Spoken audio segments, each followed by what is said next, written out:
Isang masayang umaga, maagang nagising si Jay para pumasok sa paaralan. Naghanda siya ng kanyang bag, lapis at kwaderno. Excited na sana siya dahil marami siyang matututunan sa araw na iyon. Pagdating niya sa paaralan, binati niya ang kanyang mga kaklase at ang kanyang guro. Sa unang klase nila, natutunan ni Jay ang bagong aralin sa pagbasa. Masaya siyang nakikinig at nagsasagot sa mga tanong ng guro. Sa oras ng recess, naglaro si Jay kasama ang kanyang mga kaibigan sa playground. Nagtawanan sila habang nagtatakbuhan at nagkukwentuhan.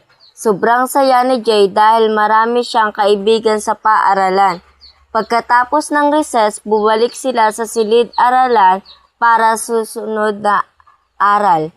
Gumuhit si Jay ng magandang larawan para sa kanilang activity. Pinuri siya ng kanyang guro dahil sa kanyang sipag at galing. Bago matapos ang klase, nagdinis ang mga bata ng kanilang silid-aralan. Tinulungan ni Jay ang kanyang mga kaklase na ayusin ang mga upuan at mesa. Pag-uwi ni Jay sa bahay, kinuwento niya sa kanyang pamilya ang lahat ng nangyari sa kanyang araw sa paaralan. Ngumiti siya at sinabi, "Ang saya talaga ng school experience ko."